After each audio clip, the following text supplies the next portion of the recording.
5:15 local time at Misano. Temperature has dropped a touch to just under 30 degrees and a track temperature of just under 40 as the cars make their way to the grid for the first of two races in the GT4 European Series powered by Rafa Racing Club.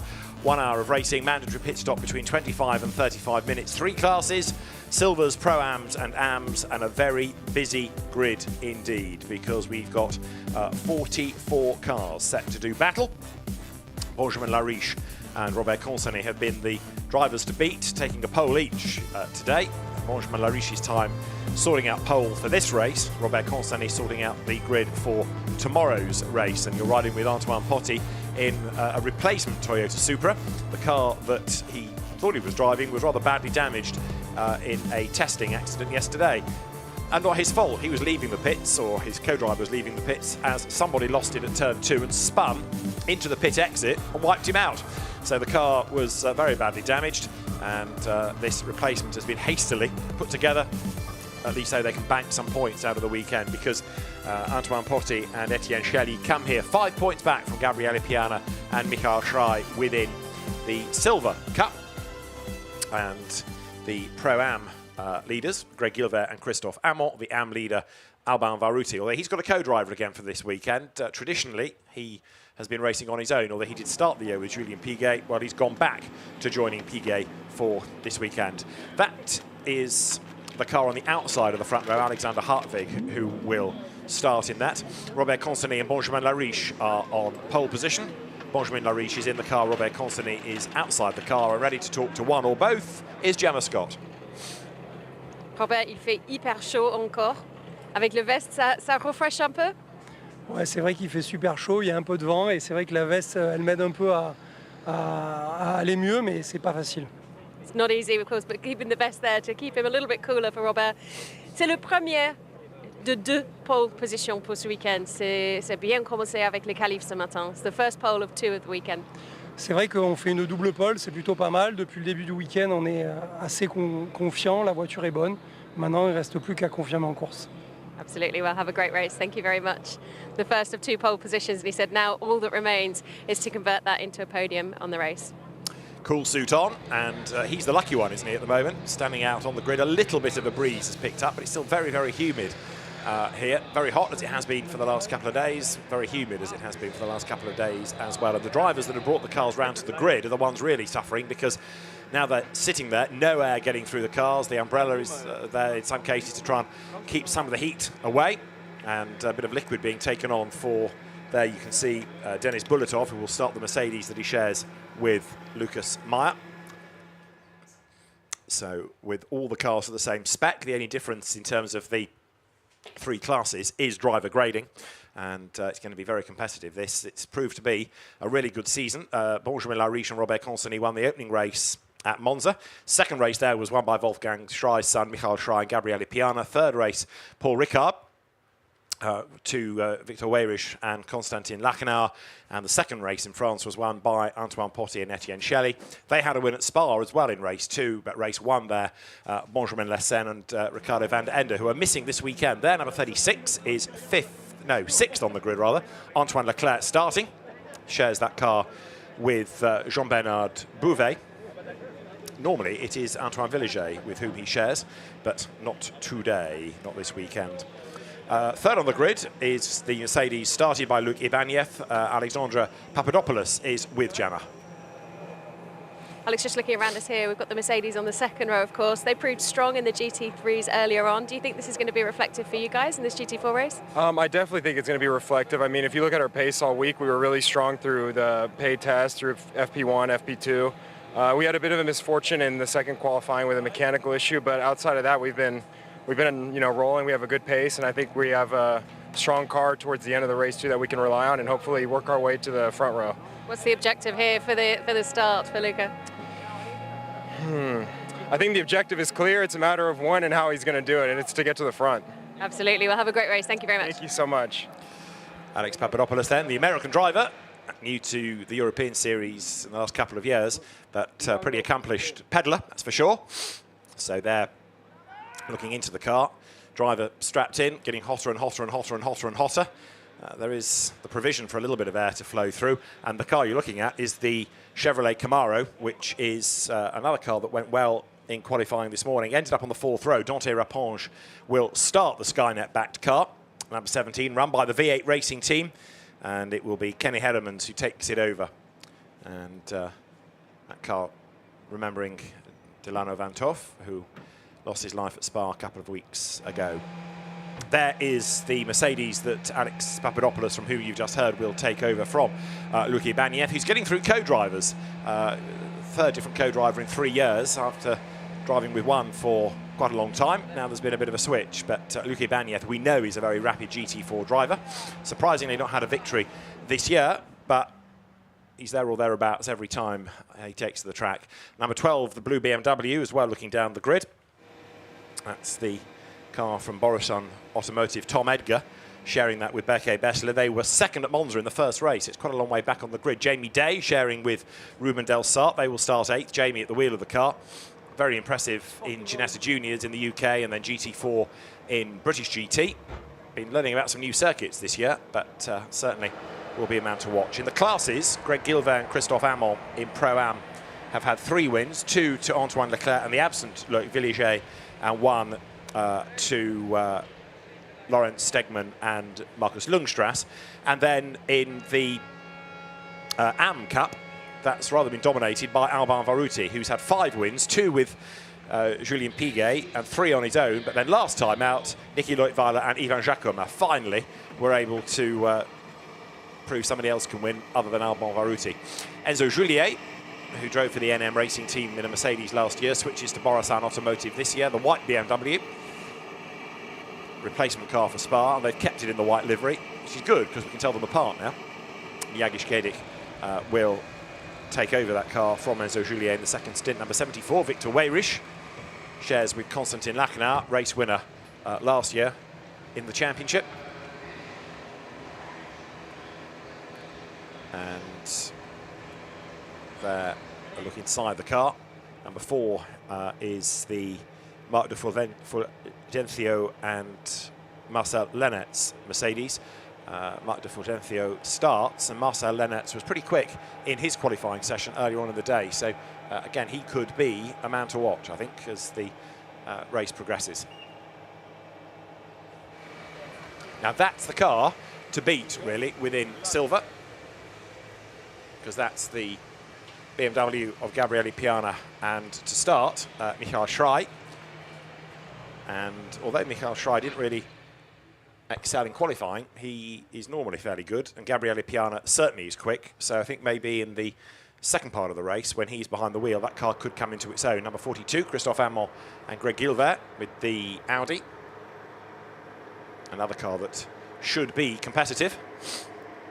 Greg Gilvert didn't have the best of qualifyings, but again, that is a car that ought to be able to make some progress up from 15th on the grid. So the teams now await the instruction that the cars can be released onto the formation lap.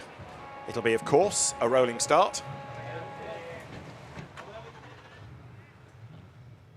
So engines fire, and now the drivers will be left to their own devices, and very shortly we will be good to go. The grid stretching all the way back to the exit of turn 16, the last corner.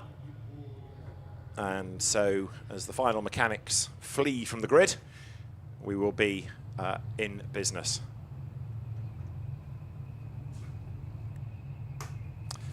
So once everybody's off the track, that 15-second board will go, and the leading car will blast away, and then we should be in business for this first race of the weekend in the GT4 European Series. So Benjamin Lariche, on pole position, experienced GT4 driver these days. Green flag shown then. So the leading car, the Audi, accelerates away, and now the GT4 pack released behind it. So Benjamin Lariche is the man on pole position in the Audi. The cars making their way through that regular pinch point of the first sequence of corners, turns 1, 2 and 3, that long S. And alongside Benjamin Lariche is the very quick Alexander Hartwig. The second row, Luc Ibaniev and Denis Bulletov, ahead of Noam Avrinchik and Antoine Leclerc, lining up 6th. 7th is Dante Rapponge, and 8th is going to be Jamie Day. Starting 9th, Victor Weyrich. He will line up alongside Paul Carapace's Alpine. Then Philippe Vava alongside Enzo Juliet. And the field coming up now towards turns 4 and 5. 44 of them in total, and there as the field tries to generate warmth into the Pirelli rubber, they come out of turn 6 onto that back straight down towards the long left of Quechia. So the BMW, there it is, Gabriele Piana and Michael Schrei, the 2 drivers. So you've seen how the front of the grid lines up. The front row, Lariche and Hartwig. The second row is Luc Ibaniev and Denis Bulletov, ahead of Noam Avramchik, Antoine Leclerc. Dante Rapponge and Jamie Day come next. And the top 10 on the grid, rounded out by Victor Weyrich and Paul Carapace. 11th is where you find Philippe Vava with Enzo Juliet for company. Marc de Flodencio is next with Michael Schrei on the outside of row 7. Row 8, Greg Gilbert, Julien Brichet ahead of Louis Merrick and Henrik Still. It's Tom Edgar on the 10th row with Antoine Potti, 2 drivers to watch. Sandro Perisuti and Paul Petit on the 11th row. Row 12, Lawrence Stegman and Bailey Voisin from Stanislav Savronov and Gail Castelli. Akhil Rabindra is on the 14th row with Oscar Christensen alongside him. Then it's Anthony Beltoise and the quick Brit Jack Mitchell. Stefan Bostangiv is on the 16th row with Julien Piguet. Then it is Ivan Ekelchik and Josh Ratican. Ivan Jakoma, and winner last time out, is on the 18th row with Laurent Hergon ahead of Sergei Tisarenko and Andreas Bachmann. Gustavo Xavier is on the 20th row after a spinning qualifying with Max Trasoldi for company. Kevin Jimenez lost times for track limit abuses. He's on row 21 alongside Ricardo Dort, who also went off into the gravel this morning. Mike Parisi and Jean-Paul Dominici are on the back row of the grid. That is how they will slot side by side on the run up towards the rolling start. So with the pace being slowed, lots of very vigorous weaving going on. There, number 12 BMW. That's the car in the hands of Tom Edgar for this opening stint. And he slaloms his way then, with jinking left and right to get the warmth into the rubber towards the end of the lap. Great opportunity this to see the different shapes and sizes. The BMW towers over everything, even the Toyota Supra, which of course owes quite a lot to the BMW, sharing the same platform. That is quite a big looking car. The low-line Audi, the bullet-shaped Cayman, the long-nosed Astons and Mercedes, all adds to the variety of this grid. You've got the McLarens again in there as well, the very svelte McLaren, and the one that sticks out a bit like a large thumb, the Chevrolet Camaro, which doesn't do a great deal in terms of aero, just does lots and lots of horsepower and a great noise. And there it is, starting on the 4th row, Dante Rapponge at the wheel of it. The cars now make that run up towards turn 16, and then we will be good to go for race 1 in the GT4 European Series. The leading car, the pace car as it is, will head for the pit lane, and it is up to, on the inside line, Benjamin Lariche, on his outside Alexander Hartwig to control the pace up towards the start of the race. Then the Burger King backed Audi, the Allied Racing Porsche Cayman alongside Luc Ibaniev and Denis Bulletov in their Mercedes on the 2nd row of the grid. The lights then on red, and one of the BMWs there getting very, very keen to get the race underway. That was the white one. That means it was Enzo Juliet. We go green, we're in business, and it is a good getaway by Benjamin Lariche as they dive down towards turn 1. Everybody funnels through behind. Clean start for the leading gaggle. Audi ahead of Mercedes, because Luc Ibaniev, it is up into 2nd spot. So what's happened to Hartwig? Not a great start from the outside of the front row. And that is Michael Schrei, number 2, the silver and blue BMW, one of the smartest cars on the grid, trying to get himself up the order. Hartwig, 22 Porsche look, has been really mugged on the opening few corners. Sent to the bottom of the top 6 as the top 2 hit the back straight. Then it is Lariche in the lead, and then in 2nd spot behind him, Luc Ibaniev, as they blast their way now down towards Quechia for the first time. The Elite Motorsport McLaren on the outside line there. Big, big send to the inside line here, and contact as well. That was Victor Weyrich, I think, having a launch up the inside. He's tagged the Audi. Others forced out wide just in case of the need to avoid an accident, and also being rather badly delayed in that, Michael Schrei, the BMW. So he's lost ground rather than making it up. Round the outside has just gone the Paul Carapace Alpine, fighting back as well. So, after a slightly fractious first few corners, it is Benjamin Lariche who leads as they blast their way down the straight towards Cavoni for the first time through that kink at turn 11, and from then on it tightens and tightens and tightens. Enzo Juliet in the white BMW bouncing up the curb. Survives all of that, tries to gain a place as well as they come towards the end of the lap now.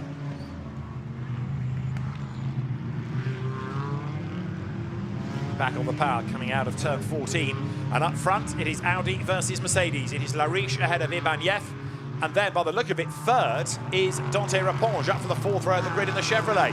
Now if that's the case, it looks like it is. That's been a great first lap, hasn't it? 7th to 3rd. So Audi leads, Mercedes leads Chevrolet, and then in 4th place it is Aston Martin Victor Weyrich ahead of Audi of Noam Abramczyk, and in 6th place Porsche Alexander Hartwig qualified 2nd and 6th at the end of lap 1. So the field blasting over the timing line. The leaders are heading towards turn 4, and still the stragglers are coming past the pits. It's game on for the leaders. Ibanez gets up the inside line coming into turn 5. He's ahead, but he's on the outside line for the next corner. Up the curb goes Lariche, and wait for all the power of the Chevrolet to kick in now. The two race leaders are so busy squabbling, and into the lead of the race goes Luc Ibanez, that right behind them Dante Raponge is on a mission. To the outside line goes the Audi. Up the inside tries to go the Chevrolet. Lariche is just able, I think, to cover that one off, but Ibanez in the Mercedes has done a really good job there. He leads as they head now up towards turn 9. Victor Weyrich in 4th place in the Aston Martin getting into the mix. He wants to go around the outside of the Chevrolet. Can't do it there, though. The pack turns through and now makes that run once more down towards Cavoni. You can see in the background the yellow nose almost highlights a Pen-esque Audi of Noam Abramczyk. To the outside line goes Benjamin Lariche, back into the race lead, off the road and back on again. Well, in a way, that's how Ibanez took the lead. Lariche does to him what he had done to him, and he stays ahead up towards turn 14, switches across, takes the apex now into the hairpin and stays ahead with Raponge right there behind them. And Weyrich getting ever more magnetic to the Audi as he leans on him at turn 14 in the Aston. Finally goes through, peels himself off the side, and also Alexander Hartwig there in the Porsche has gone past. So Noam Abramczyk getting roughed up a little bit. He's still going, but he's lost a couple of places on that lap. 2 in the book as the leaders come over the timing line then, and it remains Lariche in the lead. Ibanez is in 2nd place, then Raponge 3rd, and pretty much everybody else 4th. The silver championship leading Michael Schrei is only 14th as he goes over the timing line. His next target, Jamie Day. And there's the race lead fight. There are still 2, 3 abreast going down towards turn 1. I promise you, as the leaders battle up to turn 5. Off the road there, another of the Porsches. Scrabbling back onto the circuit, but having lost places in the process. We'll catch up on which one that is in a moment, and you can see how wide other people are going at turn 6. Now, traditionally, with the so-called yellow bananas, the yellow sausage curbs put in behind the curbing there, people have stayed away from running way wide because you rattle over those and you can damage the car, you can damage yourself. They were removed overnight, so it's given people lots and lots of room to play with on the outside of 6, and it shows, doesn't it? Liberty's taken. Schrei being lent on and being lent on again. He's on the outside line, look, going up towards turn 9. And that leaves the door open. He's lost another place as he accelerates then now down the back straight. So Michael Schrei losing spot after spot in all of this.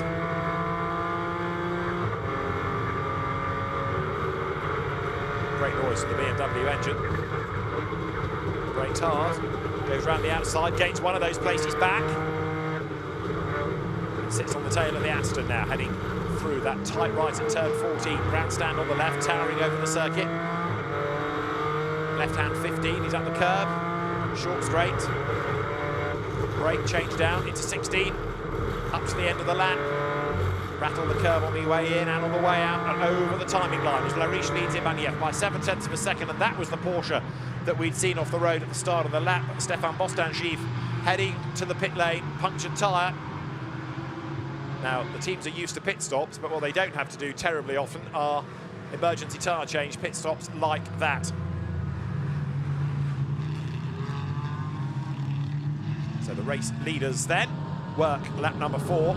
Still plenty of fight rage on as the cars here come once again onto the back straight. So Michael Schrei tucked up behind Jamie Day in that battle that we were looking at earlier on. Kenny Heremans will take the Chevrolet over from Dante Raponge. It's 3rd at the moment, and that has done the fastest lap of the race last time around. Dante Raponge, there he is, running in 3rd spot.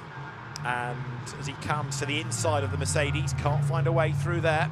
Alexander Hartvig has recovered at least one place after his pop start, so he's got himself up past Abramczyk, as there is Laurent Hergon's Alpine. He's had a really troubled qualifying that, and now into the pit lane as well. So rather looks as though that's possibly the end of the race. As the Chevrolet then goes to the outside line, tries to get up alongside the Mercedes of Luc Ibanez, side by side through 13 up towards the hairpin, and Ibanez stands his ground on the inside line. If he runs wide, then Raponge has a chance to challenge. And while they're squabbling, look, you can see two things. Lariche getting away up front, and then the Weyrich-Hartvig battle starting to inch up behind them. And also Hartvig now is taking down Abramczyk with him. Michael Schrei turns through. There is the second of the Boristan BMWs. Tom Edgar 16th at the start of the lap, looking to make progress. And there, Raponge dives to the inside of the Mercedes, but to no avail. Couldn't find a way through at the end of the pit straight, not for the want of trying. Through they swing once again.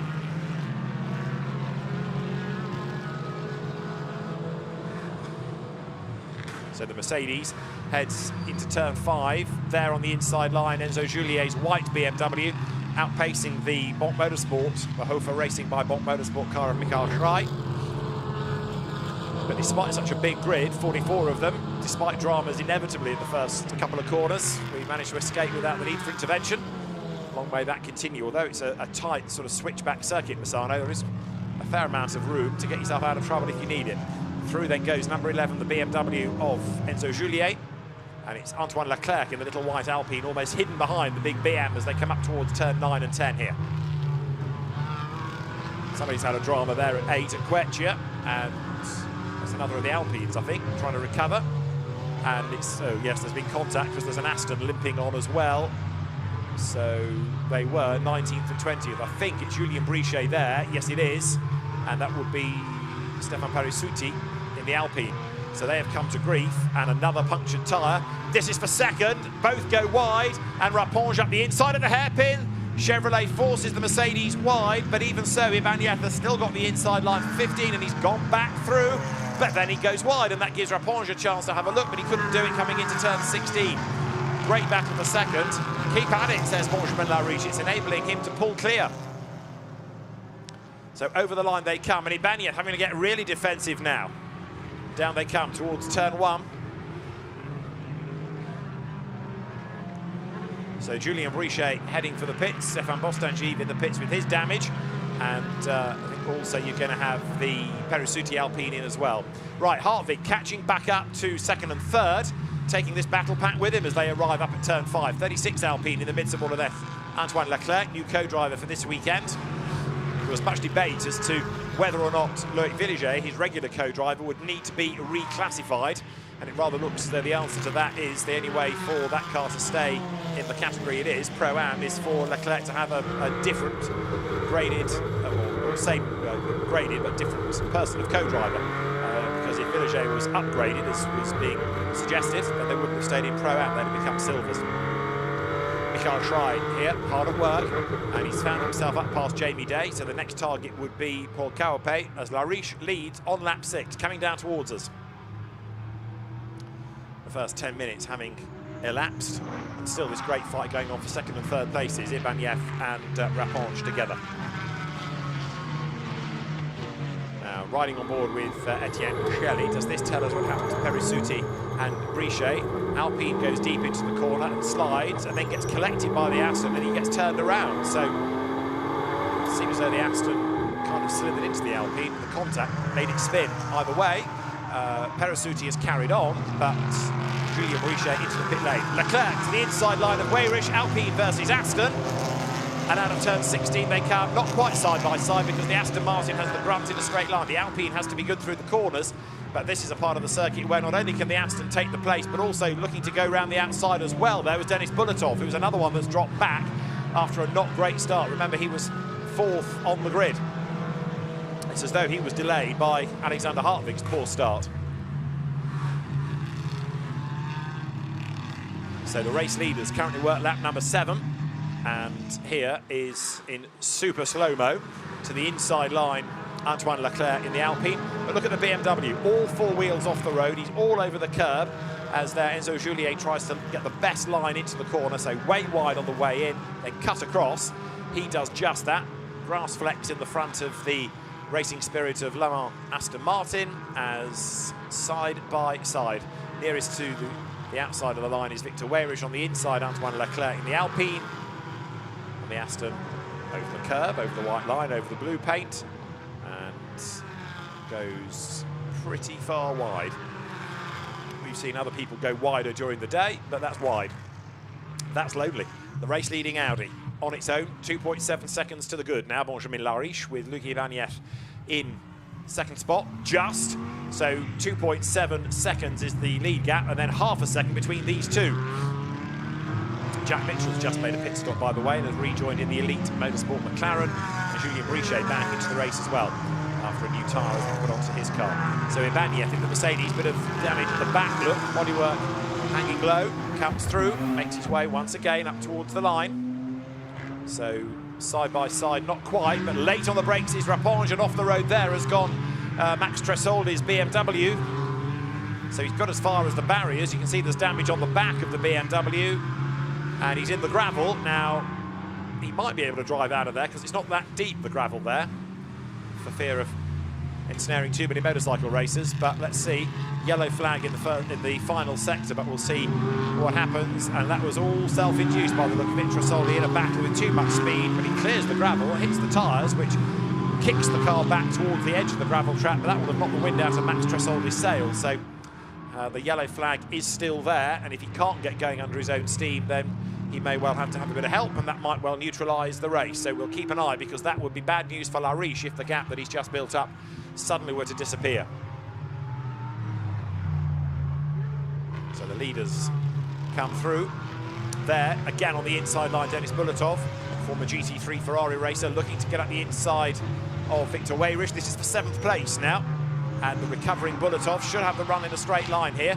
We've got another battered car, Noam Abramczyk's Audi losing a place there, and Enzo Juliet in the white BM ahead of him now, up to 5th place. They're coming through that incident zone, and that yellow flag is still shown, and a full course yellow is coming, and that's the reason why. The car is now on the edge of the circuit, but a full course yellow is called for, and the drivers slow right down.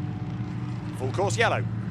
Now, if that car can get going quickly, no, driver looks like he's getting out. I was going to say, if that car can drive away quickly, then we can probably remove the full course yellow and go back racing.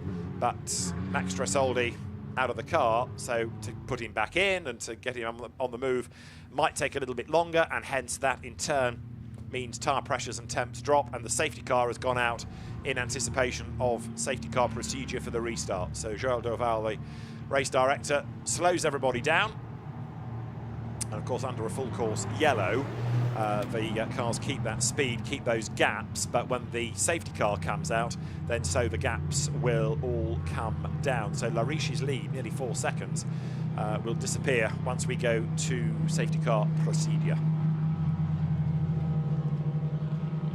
Now, I've talked about that damage on the back of the Mercedes, and that's how it happened. There was at high speed as well, a bit of a shove from the Chevrolet. That's not the sort of thing you want at that high speed part of the circuit, that is for sure.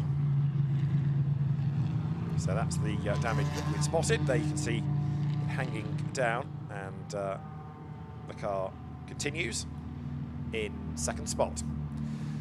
So this potential safety car period, because it's out there ready, comes with 10 minutes before the pit window opens. I would think that that's fine. We can get to that after the safety car. It shouldn't be out for that long, but it does mean that the gaps that people have worked to open up will disappear. There is the safety car. We're not yet under safety car procedure, but it's put itself at the head of the queue, ready for the instruction to come from race control.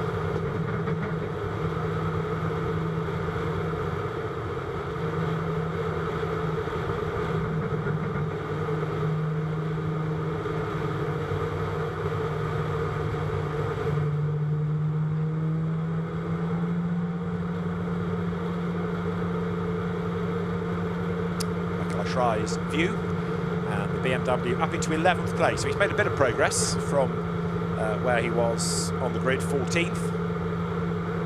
So as soon as that car of Max Tresoldi is out of the way, then hopefully we can have one lap behind the safety car just to get the speed back up again, and and then we should be good to go. 44 minutes of the race still remain.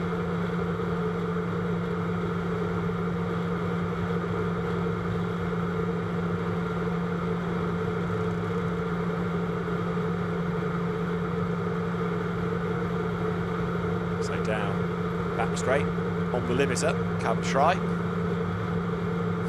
It's kind of in limp home mode in a sense. It feels that slow, but it's because they're using that speed limiter to make sure the car stays within the regulations. Now we go to the safety car.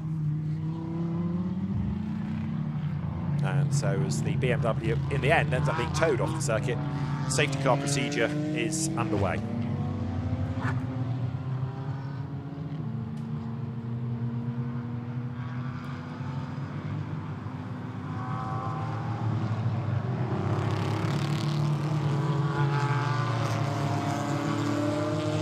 Speed will quicken, ready for the restart, but the advantage that was claimed by Benjamin Lariche earlier on, now butter memory, that car being closed in on by the pack, and a 10-second hold at the pit stop for number 24, which is the Brichet brothers Aston Martin, for causing a collision, steward's decision. So that was with the Alpine that we'd seen when the Aston seemed to slide into it and cause the car to spin. So the Brichet Aston Martin, which lost time anyway with a puncture, gets a double whammy, gets a 10-second hold at the pit stop as a penalty for causing that accident.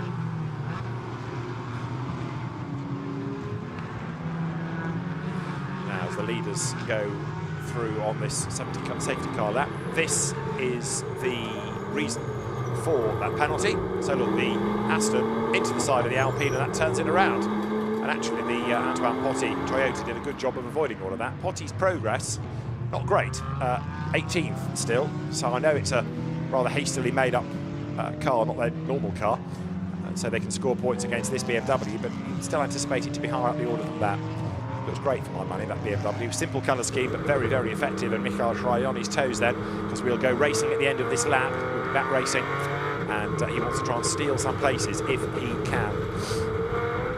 We're just over 6 minutes off the pit window opening as well as we get set to go racing. There the leaders come down towards 13.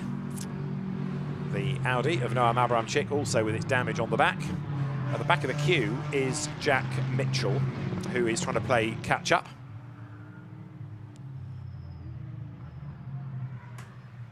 So as the cars come up towards the hairpin, Benjamin Lariche ready to go. Luc Ibanez on his toes behind.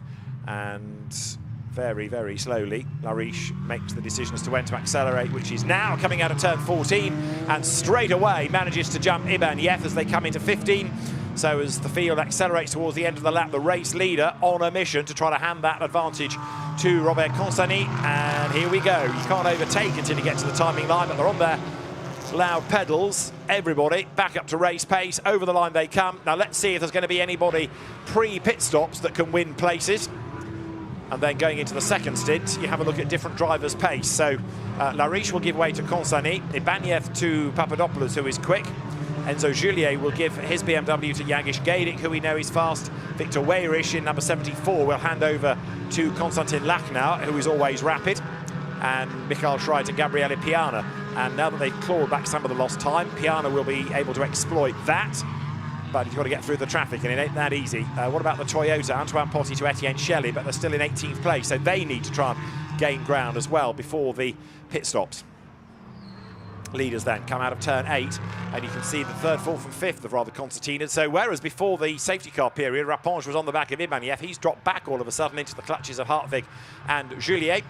And Michael Schrei there has got the 2 Alpines ahead of him, Paul Caupe and Michael Schrei as well. Antoine Leclerc, I should say, ahead of the Caupe Alpine. So down the back straight, heading towards Curvoni. So silver class cars both. Caupe and Schrei ride the curb through the kink. Around the outside there goes Victor Weyrich in the Aston. And he's going to run out of road, over the curb, and what does that do against the Alpine? Keeps him in the fight, but Leclerc trying to gain places, and so is Schrei. He's on the tail of that queue now. down towards turn 16 onto the pit straight. Pits on the left, grandstand on the right, and as the leader goes by, an incident between Ibanez and Raponge noted. That's what we were looking at a little while ago, where we'd identified the damage on the back of the Mercedes, and it was the contact between the two. Right, we have got winners and losers. Bulatov is up to 7th, and up to 8th is Leclerc. Down to 9th then is Victor Weyrich. Schrei is still in 11th place, now with Marc de Florencio on his tail. And the queue of cars up towards turns 5 and 6 once again. Number 24's penalty I'd mentioned. We've got 3 minutes before the pit window opens. In some cases, drivers will be in early to put the quicker driver in. In other cases, temperatures permitting, they'll go as long as they can in order to try and give their co-driver the best chance going into the second stint of the race, especially if the quicker driver is in first. So let's wait and see how the teams work this out as Alexander Hartwig comes towards us, number 22, the Allied Racing Porsche. That car will be given to Nathan Sharp, the Dutch driver. So there is Lariche trying to rebuild that lead that wasn't far off, 4 seconds before we had the interruption. And he's trying to build it again as the cars accelerate down towards the fast right at turn 11 through Curvoni. Number 5, Aston Martin, is JB Day, running in 14th place now. In Pro-Am, it is Noam Adamczyk ahead of Denis Bulatov, ahead of Antoine Leclerc. So Audi, Mercedes, Alpine, illustrating not only the variety, but how well the BOP GT4 works to have those 3 different brands running almost one against the other at the moment. To the line they come, and Lariche is building that gap once more. So 11 tenths it was, up to 1.2. Lariche has now done the fastest lap of the race as well as the cars dive into turn 1 and off the road there. Look, number 21, Alpine, Jean-Paul Dominici rejoins. Don't think the car is damaged. It's dirty and dusty, but it's not damaged. So he's been off the road and back on again, but he survives the experience. Hartwig ahead of Juliet, ahead of Adamczyk. And behind Abramczyk is Bulatov in the Mercedes. So Noam Abramczyk comes out of turn 6 now. And the BMW looming over the Cayman, tries to make its move. In the background, looks side by side. Abramczyk has got Bulatov on the inside line. Hartwig fends off Juliet, but through goes Bulatov against Abramczyk, and he's now got a problem. Tar's gone down on the Audi now, by the look of it, because it's low on the front, and as he tried to turn into the corner, it did not want to know, and it pulls up, having pretty much got to that strip of gravel, and oh dear, if Noam Abramczyk is going to abandon it on the outside of the road, that's going to be another interruption just when race control did not need it, with a minute to go before the pit window, and that might have to be delayed now, making drivers even hotter. So there, side by side, Enzo Juliet finally gets up the inside, and he's done it to go ahead of Alexander Hartwig. But Noam Abramczyk, running as he was in 6th place, out of the race, and I don't think there was contact with the Mercedes, so it might have been aggressive over the curbs that has done for a tyre. Full course yellow is coming again, second full course yellow in 10 seconds. And full course yellow called for by the race director. There it is on the start line. Oh bother, or words to that effect will say Benjamin Lariche. And there is Noam Abramczyk walking away, very dejected, and understandably so. 92 seconds is the pit stop time, incidentally, but I think the pit window, yep, it is confirmed as being postponed. So the drivers with these slower speeds, less air coming through the cars, getting hotter, many thinking, oh, please, please, let me into the pit lane. I'm getting too hot, but they're going to have to wait a bit longer. So the pit window postponed whilst we're under full course yellow. The reason for that partly being that it becomes a nightmare to try and pick up a race leader after the pit stops, but also the pit lane just becomes incredibly busy, and it's almost unsafe when pretty much everybody descends at the same time. So by postponing the window like this, then it gives people an opportunity the other side to decide whether they want to bail straight away or try to have a couple of clear laps and push on once more and see if they can salvage some of the time that they lost while the pace is slow like this. Pit window is not open. Pit window is not open. There's confirmation from Joel Duval that the pit window is not open.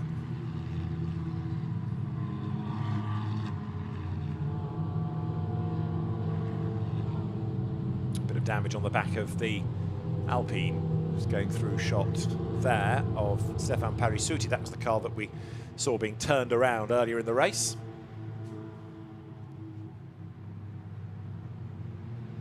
So the field makes the run down to Quechua, turn 8. Number 75, Ivan Jacoma, second in AM at the moment. AM winner at Spa, but second behind the Julien Piguet and Alvin Varuti driven Porsche Cayman, the AVR Avatar entered car, which has won 5 out of the 6 races thus far.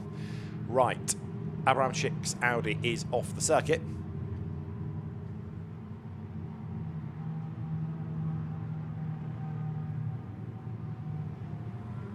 Safety car has just entered the circuit as well, so that's going to scoop up the leader.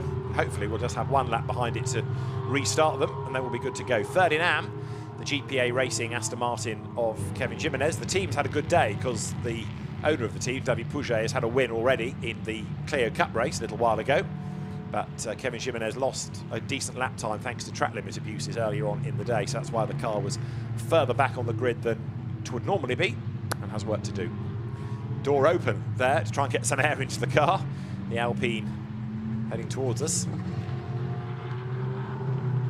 So drivers very hot indeed, and they'll be eager to bail out of the cars. It's not perhaps quite so bad in a GT4 car as a GT3, but still very, very hot indeed. Enzo Juliet backs the pace right off, possibly to then accelerate away and, you never know, try and get some cool air through the car into him. But you know it's hot when people from hot countries complain about how hot it is. Denis Bulatov in the East Side Motorsport entry, currently leading in the Pro-Am contest in the car that he shares with Lucas Meyer. One of the teams pointing out that Antoine Leclerc has his door open, but there was a plan in all of that, just to get some air in. Leclerc is second in Pro-Am. There he is, now having closed the door. Safety car in this lap. And the safety car will be in this lap, so it is 1 lap behind the safety car just to get things back up to temperature, and then we'll be back in business for the race, and also the decision will be made about the pit window time. That's Denis Bulatov in the super slow-mo at the last corner. Great shots, this, of how the suspension travels, what the cars look like as they rattle over the curb, and just the general cornering load that goes through a GT race car. Bulatov right to the edge of the red and white, but keeps the inside wheels the right side of that white painted line. In contrast, Antoine Leclerc very wide, others follow suit. So safety car in this time, our second full course yellow to safety car. Benjamin Lariche still leads, but he'll be somewhat frustrated to say the least, because having twice tried to build an advantage, twice it's been taken away. So the safety car in this time, we're set to go racing once more. Up they come to the completion of the lap, and again Lariche goes early, tries to accelerate away and build that gap as they blast their way down towards turn 16.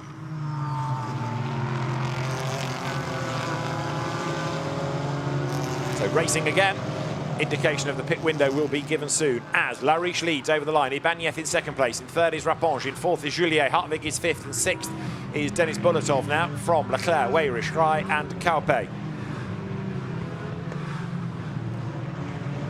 So with the cars, relatively speaking, all bunched up as we get to the pit stop window, it's going to be a real lottery as to what happens in that second stint. Schrei to the outside there, look of Victor Weyrich, and Michael Schrei getting a bit more toey in the second part of his stint. Pit window is open. Pit window is open. Pit window is now open, says the race director. So the teams will hear that, and they'll see that message on the timing screen. And some will be on the radio to instruct their drivers to come in at the end of this lap. Ibanez, though, is staying with Lariche, and Benjamin Lariche is possibly going to eke this out as long as he can. Juliet, however, is the big winner out of all of this. He keeps gaining places, and now Enzo Juliet is right up onto the back of the Dante Rapponge Chevrolet. Started 12th on the grid, that white BMW, now running in 4th place as the cars once again come down towards Curvoni on that back straight. So through they turn, but the Audi, fleet of foot, building its lead once again. Second at Mercedes, third Chevrolet, fourth BMW and fifth Porsche. That's the order. Lariche is getting away, and Ibanez is being caught once more by Raponge. Out wide goes Bulletov, Hartwig on his tail as they come through.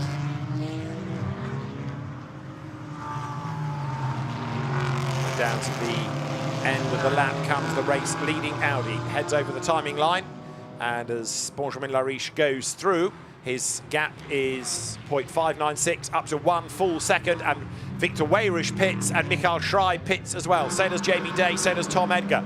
Right, that BMW then leading the Silver Championship. Don't forget, you're riding with Michael Schrei, Gabriele Piana ready to take over. And this could be a very shrewd move doing the pit stop now while the field is relatively tightly bunched, because when they all pit, you can gain more places. In they come, and Piana, we know, is quick. They're right at the end of the pit lane as well, so when the car is released, there's less of the pit lane to have to do at a slow pace for a frustrated driver. Piana gets in.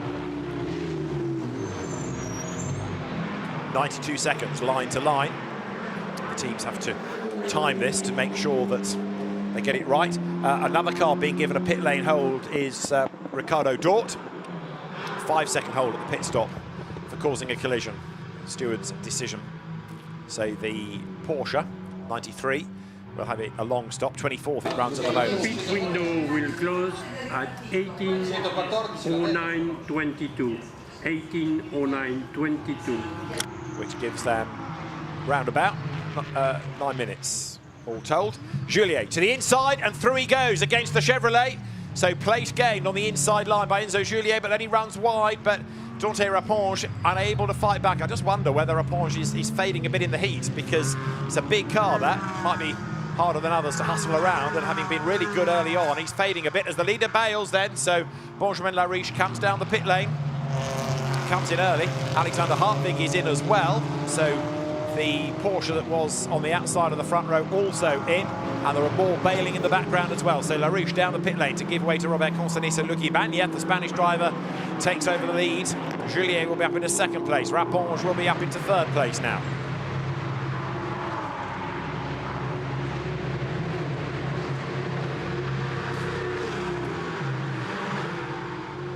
Now there is Gabriele Piana. So number 2, BMW, back on track. Different driver behind the wheel, as they will be now for every car after this pit stop window is completed. Benjamin Lariche, job well done, walks away. Ricardo Dort arrives in the background for his elongated stop now.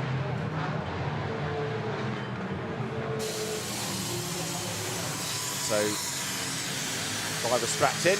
Teams have to try and time this right so that the car doesn't leave the pit out line under the regulation 92 seconds. The inset picture is from on board with Gabriele Piana, and he is hustling on to see where he is going to be in relation to the leading car once he crosses the line. So down the pit lane goes Robert Constany. Still quite a lot of pit lane at a slow pace, but as far as Piana is concerned, he's got the pit straight still to do, because this is turn 16. There he is. So look up the road. The Audi is leaving the pits. It's still in the pits, not yet broken the pit out beam. Piana is closing. There he is into turn 1, and Robert Constany will be sort of on his far outside. He's just gone over that pit out beam. There he is. So that's the Audi. Where's the BMW? You've got the Porsche in between them. There's the BMW. So a big, big gain now for Gabriele Piana, with lots of people getting out of the way in front. On his first flying lap, he was able to do an absolute stormer. And remember, he's a lap already into the stint. See the way the car dances as it comes up towards turn 6. So Piana already into his stride. The car ahead runs in 19th place. Well, that's going to all shuffle around because of the pit stops changing the order constantly. Look, Ibanez is now in also to give number 15 over to Alex Papadopoulos. Good opening stint by Ibanez that to get the car into contention. So let's see where that falls to once the stops have all cycled through. I suggested that Dante Raponge might be fading in the heat. Well, I might do him an injustice because he's staying out. So that is then number 3 Audi now with Robert Constany at the wheel of it, and that car staying ahead at the moment of the other pit stoppers, but we need to see what the gap is at the end of a proper lap between this car and the BMW that's a bit trapped behind the Porsche, and it's actually losing time, isn't it? The gap is stretching. Car 19 under investigation for pit stop too short. Right, 19 under investigation, which is the Beckman brother and sister car. And we've almost got overtaking in the pit lane, just going out of my window. One of them, I think, might have been Enzo Juliet to Jagish Gedic. The other was the Mercedes of Ibañez, now Papadopoulos, but they were overlapping virtually in the pit lane. And there you can see that slow queue coming down the pit straight, the other side of the pit barrier. Right, Robert Consonny is being given a real advantage here by Gabriele Piana, still being stuck behind, and there's the lead change because Papadopoulos and Gedic have got themselves ahead of Consonny, and Gabriele Piana goes through up on the inside of the Porsche that's become now Nathan Schaap, having taken over from Alexander Hartwig. He's gone by, but this is the new lead battle. So it's Papadopoulos ahead of Jagish Gedic, who goes to the inside line. They both jumped the Audi in the pit stops. Gedic couldn't get through there on the inside, but it's game on, a three-way fight for the lead. The BMW goes wide and Consonny nips past. Great move, that really opportunistic. Took full advantage of Jagish Gedic making a small error. And look at the speed that Audi has got. Straight away, Consonny comes up to challenge Alex Papadopoulos on the outside line. Couldn't do it there. Now, is this a part of the racetrack where the Mercedes can power away, or the Audi, that proves to be quick seemingly everywhere, can have a go back at him? Busy in the pit lane. That's the answer to the lead question. Nose to tail. 3 for the lead still. Juliet, now Gedic staying with them. Enzo Juliet giving that car over to Jagish Gedic. And at the end of the straight, so the Mercedes just extends that advantage by another couple of lengths. Number 19 being looked at for a short pit stop. The Chevrolet is away. So now Kenny Harriman's at the wheel of it. And Alex Papadopoulos leads the race then. Comes down towards turn 16, the best of the pit stoppers. The Chevrolet has left the pits, it's going down the pit out lane as the leaders come side by side past the pits, not quite side by side. Horsepower prevails. What about braking? Mercedes works in a straight line. The Chevrolet's going to drop back behind them, in fact, as the grunt and go Camaro leaves the pits. And there is Ibañez. There is Consonny. And where is Gedic in all of this? Can't get past the Chevrolet. Commits to the inside line, but can't do it. So Jagish Gedic looked good after the stop, and all of a sudden Piana's position looks less promising, doesn't it? He's now 5th. All right, he's back with them compared to where Schrei had the BMW, but I think he's going to find it hard to gain further ground from there, but we'll see. Philip Barber leads the way now, yet to pit in number 16 Mercedes. And there, to the inside of Gedic, Kenny Harriman's trying to keep the Chevrolet ahead of the BMW, and he's gone through. As once more, Consonny comes up to challenge on the outside line. So 3rd, 4th, 5th. To the inside line now goes Jagish Gedic. The Turkish driver breaks late. Gabriele Piana is right with them as well, saying, go on, if you can open the gap for me, that will do me nicely. They're trying to take advantage of Harriman's being fresh into the car. To the inside line, coming to Cavoni is Consonny, but he can't do it on this grunt part of the circuit. Gedic, 3rd on the inside line. Gabriele Piana tries to line up for a move as well. The road opens for him. Up towards turn 13 now, he's on the curb on the inside, and through goes Piana up into 4th place. Kenny Harriman tries to fight back, but Gabriele Piana keeping him at bay as Robert Consonny trims the lawn on the inside line there as he tries to get right onto the tail of the Mercedes. Up to the end of the lap they come. Over the timing line once more and past the pits. This is where, again, Consonny tries, but he hasn't got the ability to level with that Mercedes. Alex Papadopoulos doing a good job thus far to repel the challenge of the Audi. Through they come. Blasting back there behind them, that is the Denis Bulatov, now Lucas Meyer Mercedes, and that rejoins 3rd. To the inside line goes Jagish Gedic. Contact avoided. Gabriele Piana right there as well. Gedic goes through up into 3rd place again. 19, steward decision, 11-second time penalty, 11-second time penalty, added to the racing time for pit stop too short. So their confirmation of the pit stop penalty that's coming the way of Andreas and Jessica Bachmann. Race leaders then still tied together with Jagish Gedic in 3rd spot in the BMW, 4th Gabriele Piana, 5th just Kenny Harriman's, and back down to 6th. Shuffle back in the pack now, Denis Bulatov's car with Lucas Meyer having taken it over. Then you've got behind them Nathan Schaap in the Porsche, and then it's going to be number 74 of Manuel Villagomez next up, having taken over from Victor Weyrich. Replacing for the weekend Konstantin Lachnauer. So their race leader comes through. So Consani has got just under 19 minutes of the race to go. Now, if he's going to hang on under all that pressure, he's now taken the race lead from Alex Papadopoulos. Let's see whether he can get away or whether Papadopoulos is going to be able to stay with him. We've got a slow car in the middle sector, we're being told, which is Romain Carton. Over the line comes Piana, the two BMWs then, very, very evenly matched. They go down towards turn 1. So Robert Consani, new race leader, and there, off the road, another of the Aston Martins. Florent Grisot's car, I think that is, as the dust settles. Gabriele Piana looking for a way past Jagish Gedik as they come up towards turn 4. There's a gap on the inside, he commits to it, brakes late, and through goes Gabriele Piana. Nice move, but I rather fear with a car in the gravel we're going to have yet another interruption, and that would help Piana even more, wouldn't it? Bring him onto the back of the second-placed Mercedes. So Robert Consani, new race leader, ahead of Alex Papadopoulos, Gabriele Piana third. And, oh dear, more cars littering the circuit. We've lost a Mercedes, we've lost an Aston Martin. So Romain Carton out of the race. And, as I say, there's a Mercedes crawling to a halt. That might be Marc de Fulgencio car, which is missing in action somewhere. So the race leader is Robert Consani, but the Mercedes of Alex Papadopoulos is behind him, and there's another full course yellow coming. So third visit to the circuit of the full course yellow, and I suspect a safety car will follow that. So the full course yellow is now. 17 minutes of the race remain. It's a shame in GT4 that we get these interruptions quite regularly because the racing is always outstanding. It's a non-championship race, but there will be the standalone 6-hour GT4 race at Vallelunga at the end of the year.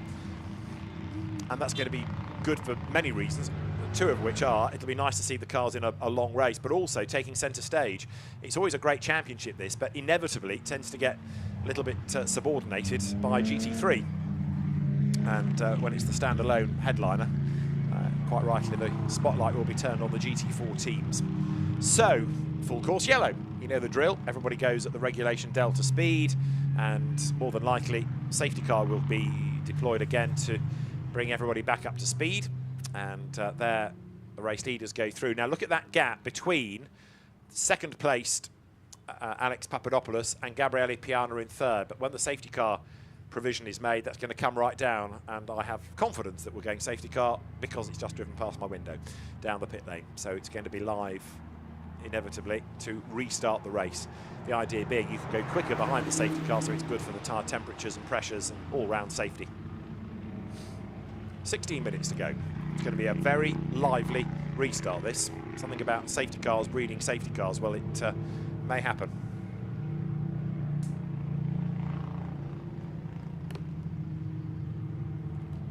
So, lights are flashing from Antoine Leclerc as he comes over the pit straight. Nathan Sharp in the Porsche, 6th place from Lucas Meyer. Behind is then Manuel Villagomez. And Lucas Meyer leading now within Pro-Am, which this year has rather tended to be the domain of Greg Guilbert and Christophe Amont, or Antoine Leclerc and Loic Villiger. But a maiden win could be going the way of the Mercedes duo here, especially given that they're all going to bunch up. The second of the silvers, though, is Christophe Amont, having taken over from Greg Guilbert. So once they've all bunched up, could be a different story in silver. In Am, on the back of his Spa win, Nicky Leutwiler, taking over from Ivan Jacoma, is in the class lead from Alban Varuti. 5 times a winner out of the 6 races. 19 has been hoiked out of the gravel then, so that car of Jessica Backman, which was being given a penalty for a short pit stop, doesn't matter now, it's in the gravel out of the race. That car hoiked out of the way. Jessica and Andreas Backman have been pretty quick TCR Sweden drivers, TCR Europe drivers too, but switching out safety car lights on, safety car procedure. So now we go to safety car procedure. That's ready for the restart. So our third full course yellow to safety car period of the race. 14 minutes now on the clock.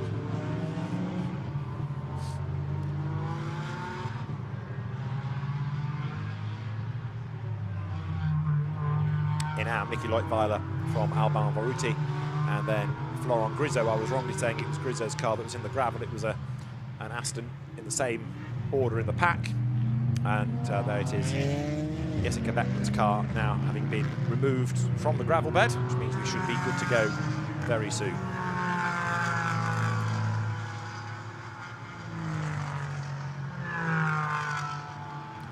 So Robert Consani finding out what happens in the way to bottom and no reach. You lead, try and build a gap, and then the safety car brings the gap down. Pull away, does it happen again? Don't bet against it with what's going to be round about 11.5 minutes on the clock by the time the cars are released. So down towards turn one they come. Safety car will be in this time. We'll be back racing at the end of this lap here at Misano.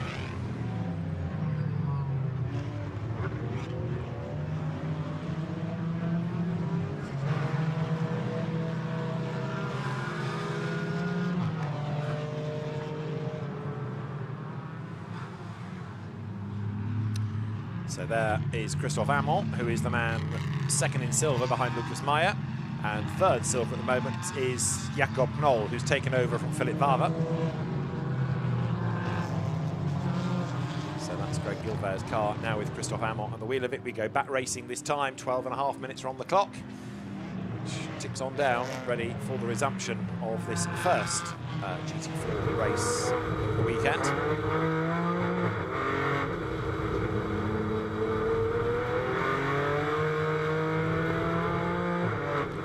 Piana urging the temperature into the tyres, very, very keen to blast away on the restart. Third at Monza in race one, won the second. Was off the podium at Paul Ricard, but was second in the second race, second in the first race at Spa, off the podium in the second. But a podium finish here is a real possibility because he's there in third place now. Yes, granted, Gedic might fight back, but I think it's more likely, in fact, that Piana's going to be able to try to jump ahead of Alex Papadopoulos. But that Mercedes has got great straight line speed.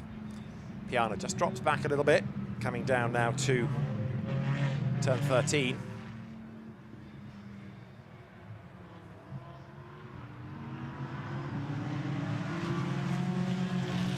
And so Robert Consani accelerates up towards the hairpin. Turn 14, he's controlling the pace, and now he will try to sprint away.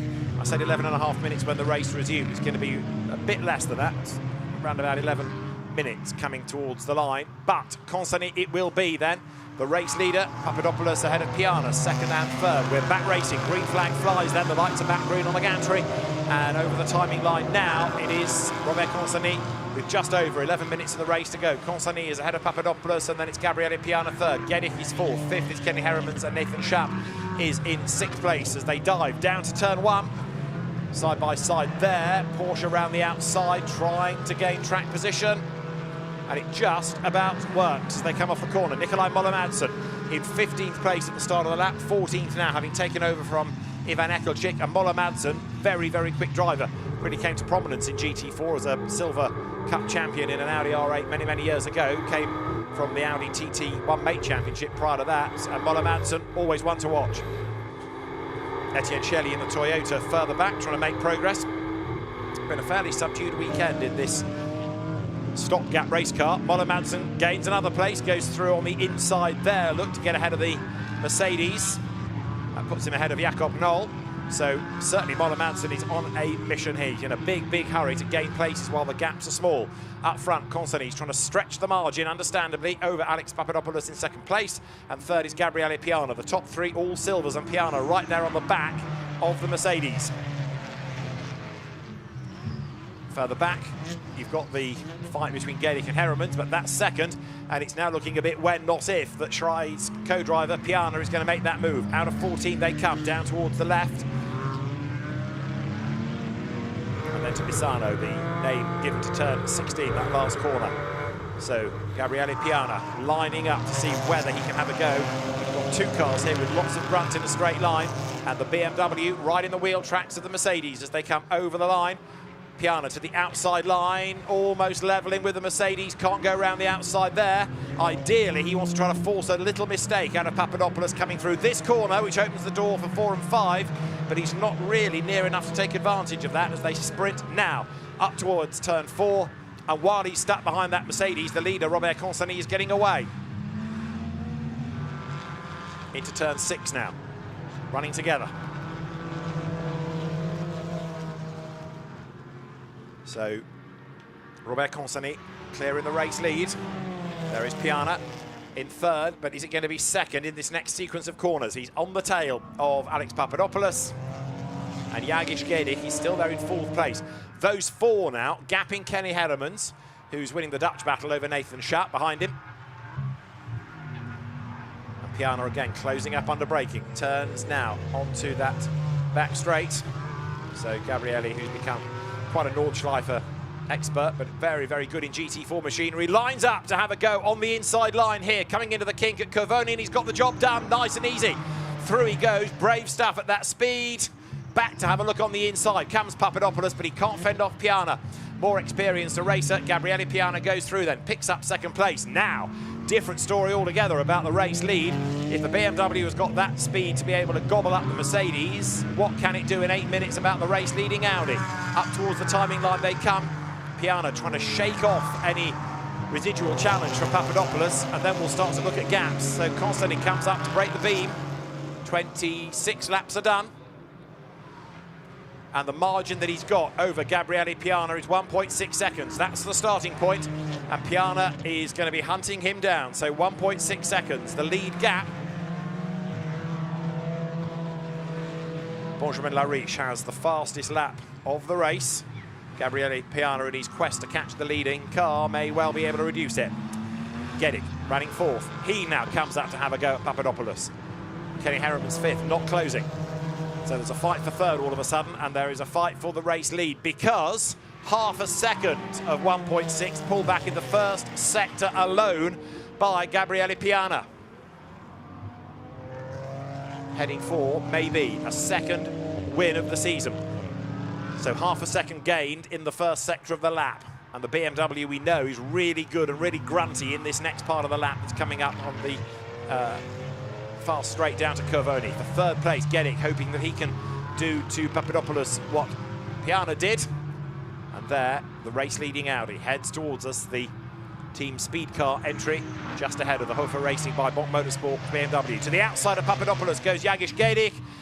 It's a braver move around the outside than Piana did on the inside, but it works as long as he can get the apex for the corner. He's done it right round the outside then. So the BMWs now go 2nd and 3rd, and the Papadopoulos Mercedes falls back behind the pair.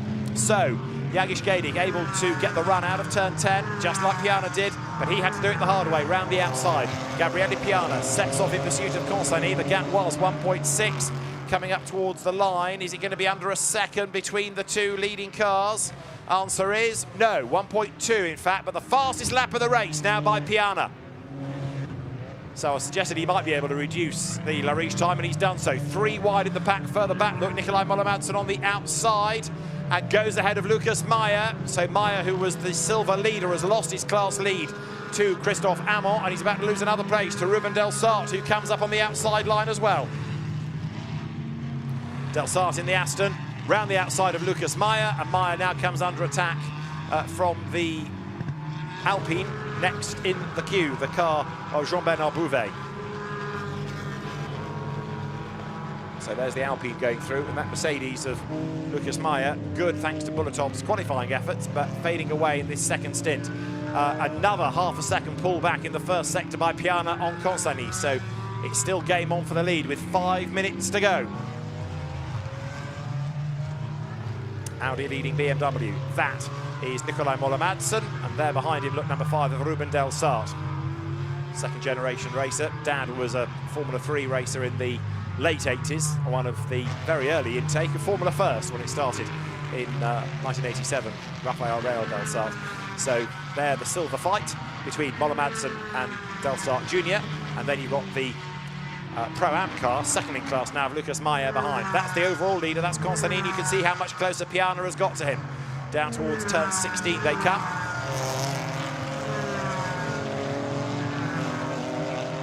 And way out wide in the background, Jagish Gedik almost steered around the curb rather than over it. Lead gap then is from 1.2 halved, 0.6 of a second. Now, Piana is catching, he's virtually caught, but can he find a way through? Robert Consani now has to make that car wider than a wide thing in order to fend off the BMW. They come up towards turns 4 and 5. There is a gap on the inside, but Piana wasn't close enough to exploit it. Pressure on, and he knows that in these temperatures, Robert Consani may just put a wheel out of line. Look, he's almost giving him a shove out of turn 6. Under 4 minutes of the race to go as the leaders blast down that back straight through the kink at turn 7.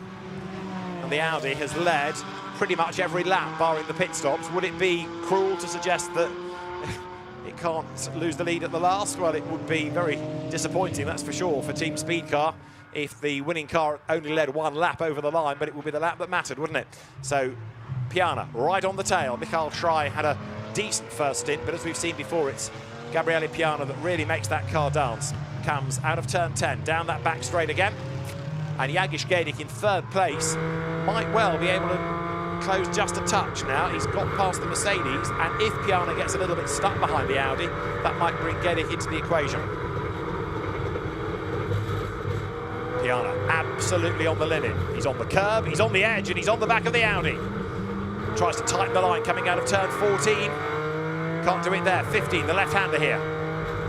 No gap there. 16. Send up the inside or try and do it at the end of the pit straight. There's no send coming, so he's got to get a good exit from here, maintain momentum, and now as they come up toward the line, 0.6 of a second last time, may well have closed yet more.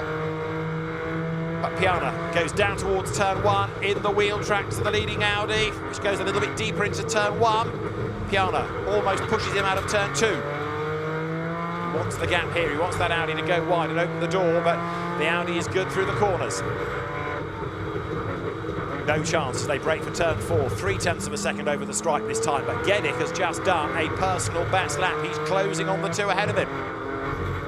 The last thing Piana needs is to get distracted by having to defend. He wants to concentrate on passing that Audi. Therefore, get on with the job. Try and get it done. Outside line into Quechia. Can he slingshot up the inside line? So far, Consani has had an answer to everything. There's time for 1 more lap at the end of this.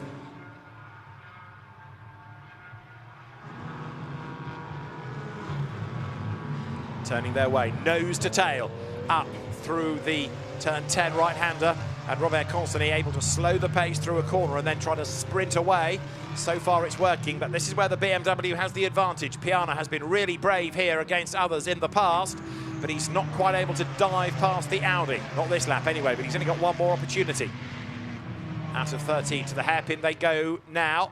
And again, Piana thinks about trying to make a move on the inside, but he's trying to, first of all, make Consani get off his line.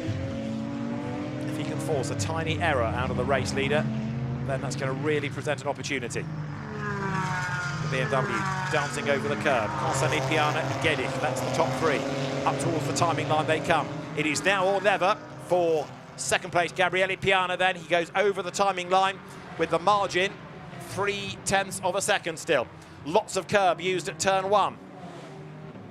Lots of curb used at turn 2. What about 3? Same again. Up towards turn 4. And there is the moment that Piana has been waiting for. Wide goes Consani. BMW on the inside line. There's no backing out of it. They rub, and that delays both. They go wide, and here comes Gedik. He's caught right up to them. Gabriele Piana doesn't force the issue. I think he decided because of contact he wouldn't push the issue there, but he does go round the outside at 6. You can see the damage on the Audi. And then through also goes Jagiš Gedik. The delayed Robert Consani is going to be caught also by Alex Papadopoulos. Piana's strife isn't done yet because he's got Gedik right on his tail. Now, will the stewards have a look at that and decide that there was contact that gave the BMW of Piana an advantage? I don't think he pushed the issue because he knew there'd been contact. He didn't dive through coming out of the corner. He left it until the outside of the next one, trying to give Consani a chance to recover. Stewards may have another view as here come the race leaders then together down towards turn 11. Gabriele Piana on the last lap leads Jagiš Gedik side by side for 3rd. Audi versus Mercedes. Audi just stays ahead.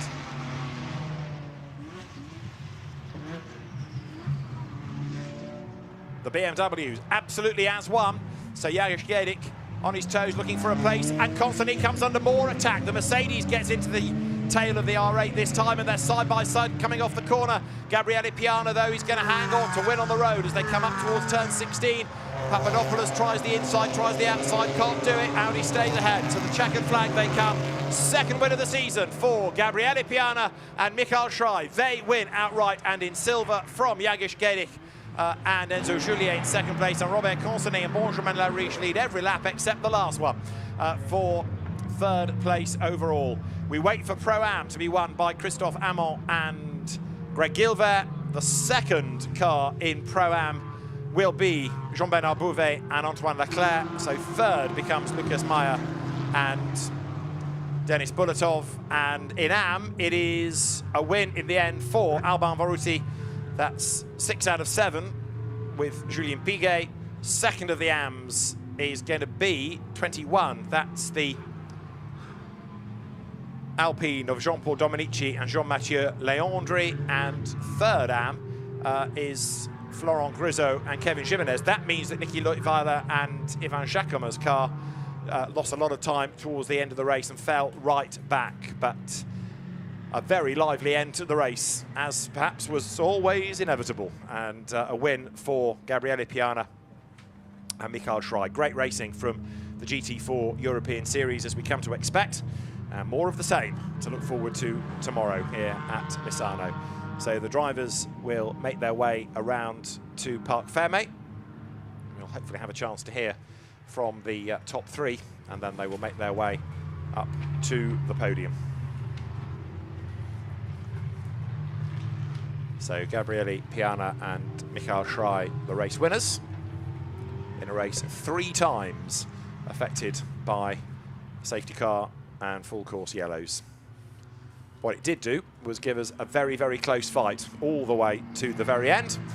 And Robert Consonet may well argue that he was driven into by Gabriele Piana. Piana will argue that it was a committed move, but hopefully that won't affect the result of what was a great drive by Piana, chipping away, picked up the good work from Michael Schrei, admittedly in part helped by full course yellows and that very late of stint 1 safety car up to the pit stop window. Let's have another look at it. So this is coming up towards turn 4 and 5. Piana was almost level, but he was fully committed to the inside. He was slightly crowded on the curb on the inside.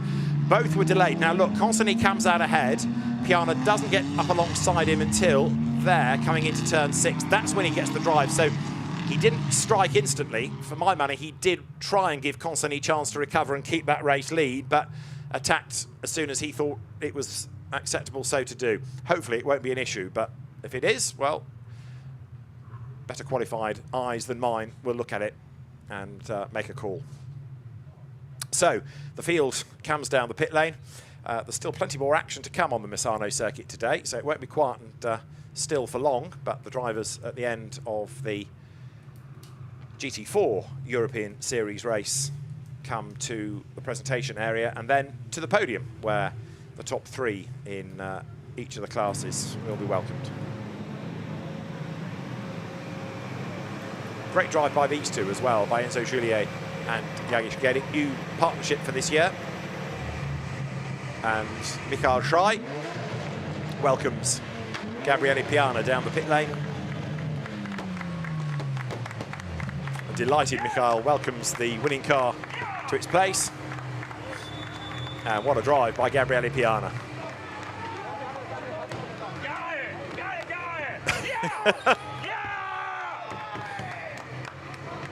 Think he's happy? Yes is the answer. Yes, yes, yes, yes, shouted in a Germanic way by Michael Schrei to celebrate with Gabriele Piana. Michael's father, Wolfgang Schrei, very, very successful Porsche racer in the 1990s, both under his own name and a pseudonym. And there, some drivers happy, some frustrated with their results.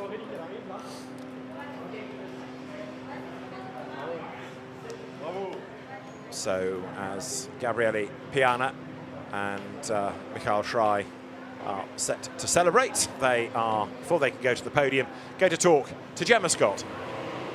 Michael, we'll just have a quick word first of all. Congratulations. Thanks. That meant a lot. And what a drive from Gabriele at the end. I mean, watching on, what were you thinking? Great drive, great move in the end. I mean, he was so much quicker than the Audi, than anybody else on the track, and then he did this great move in the end. Did it with really much caution, but also with a little bit risk, and I'm so proud and so happy with him, to take the win from position 14. Absolutely. And yet right at the end there, you had Gedek behind you so close, you just had to fend off. Yeah, you know, like it always sucks when you pass with contact. It's not how I want, but I think Robert gave us no choice, so he kept squeezing us. So eventually, at some point, you know, we're gonna have a touch. But first of all, I have to thank the team. The car was really good today. It was not my best day in the world. I'm not feeling super well today, so it was very difficult in the heat. But I'm happy that we get a win, and you know, I have to say, I say it many times, but for me, like, it's not so much of a difference if I win or not. But I'm very happy for the team, and everybody were behind, working so hard for it. So I'm Absolutely. really Congratulations. I saw you speak to Consani briefly. Was it just a quick? Yeah, I mean, of course, as I said, I am the first one that doesn't want to go by with a contact. But I felt like, you know, he made a mistake there. And we know in Misano, if you make a mistake there and I'm on the inside, you know, you have to give it up. It's how it works here with the layout. I mean, hats off to him trying to hold it. Yeah, he's not happy, of course, and I'm sorry for it, but I think he left me no choice. I was completely on the inside, and unfortunately, he lost 2 places because of it. But, you know, actually, to be fair, I didn't even overtake him there. I overtook him in the corner afterwards, so I think it's completely fair. It was a great race. Congratulations. Thank you. Yeah, Gabriele Piana, just at the end there, touching on what I was saying, that he didn't strike instantly. He did just lag back to try to let him recover and then passed him out of that next corner. So a grumpy Robert Consani, maybe, but a very happy Gabriele Piana and an absolutely ecstatic Michael Schrei taking a second victory of the season. These two have raced with one another in the German GT4 trophy and in the DTM trophy, which is for GT4 cars. And so super slow-mo of the cars as they were getting closer and closer coming out of that last corner. Jagish Gedek in the background also bouncing over the curbs way, way wide. So a provisional result gives a win for Michael Schrei and Gabriele Piana from Robert Consani and Benjamin Lariche. Alex Papadopoulos and Luki Baniev coming home for third ahead of then the Berke Besler and Tom Edgar BMW. That moved ahead late race of Dante Raponge and Kenny Heremans, with Victor Weyrich and Manuel Villar Gomez taking sixth. The class winners, well, you have silver winners outright, of course. Pro-Am was down in 11th place, Greg Gilbert and Christophe Amon. And the Am winners, Julien Piguet and Albin Baruti. I just mentioned Christophe Amon and Greg Gilbert. Well, they are ready to talk about their class win. To Gemma. I can confirm, boys, that you have won your class there. Vous avez demandé juste on a gagné, quoi? On a gagné, bah oui, parce que on m'arrête, on fait passer une autre voiture devant moi, donc je ne sais pas, il y a une pénalité pour les track limits. Comme d'habitude, tous les pilotes, on conteste, on n'y est jamais. Donc voilà, apparemment, on gagnerait pour 7 dixièmes. Merci à l'équipe, j'ai une super voiture. Bravo à Greg, il a su gérer les pneus. Ici, c'est pas facile, hein. C'est une étuve, on pourrait cuire des meringues dans la voiture. Hein. Just to translate for our English audience there, obviously a very, very difficult race, and they weren't sure quite at the end whether there was some penalties with track limits and having had a car pass them in the pit lane. So a little bit of confusion, but we confirmed that you've won, and they said they could cook the meringues in the car at the end. It was so hot. Tough race, right? Yeah, it was not an easy race, you know, to respect the track limit. I do just two track limit. It was really quite nothing, but it's 2 track limit. And yes, we took penalty because it's just a little track limit that Christophe did also. So yeah, we are really happy to be again on top on podium, and we lead the championship, and we want to win this championship. Félicitations from belle course. How can they have meringues? A great drive by Greg Gilbert and Christophe Amon. That's a 4th class win of the season, so job well done. Another class win for Albin Baruti along with Julien Piguet within the AMS. So 6 out of 7 for them. And very close racing, as you see Nikolai Moller-Madsen getting up there at the end with the class-winning Audi, the Pro-Am class-winning Audi. So great racing here in Italy. So the drivers will make their way to the podium, and the winners will be called forward very shortly. So we can see the celebrations for Gabriele Piana and for Michael Schreit. Well, you've seen some of the attitude already. Very, very happy was Michael Schreit. Gabriele Piana, understandably, not happy with the contact, but feeling that there was nothing he could do to avoid it, being crowded on the inside line. Benjamin Lariche and Robert Consani take third place in the end. And they're in the background somewhere. They're the people with the long faces, I suspect, at the end of that race. The Misano podium is ready and waiting, therefore.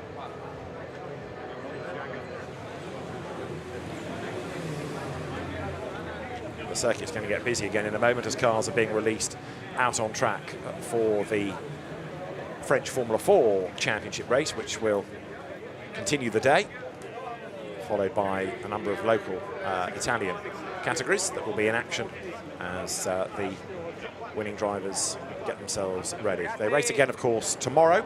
An early morning race, maybe, and even a little bit cooler. 10:15 tomorrow they will be back on track. But drivers, as I say, being brought forward. I'm hoping that the reason for the delay isn't that the silver winners are complaining or wanting to talk to race officials about that contact. That would take the shine off what was a really lively and really exciting race, wouldn't it? However, there's still no movement on the podium, at least for the moment, and drivers are heading, hopefully, in that general direction. So we will get the drivers there as soon as. While we wait, let's have a look at some of the highlights, not all, because there were lots of them, but it was certainly a lively race.